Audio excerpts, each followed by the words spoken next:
Hipon. Pagprutas sa tingin.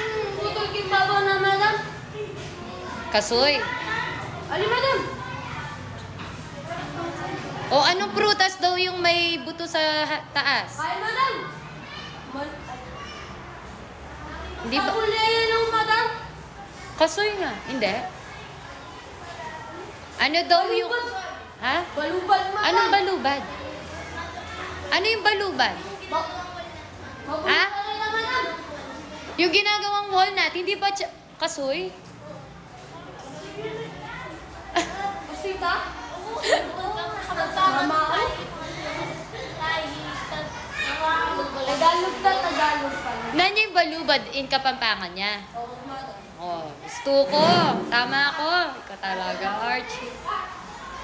May paisip ko. Wala, may pabugtong-bugtong ko. Sorry.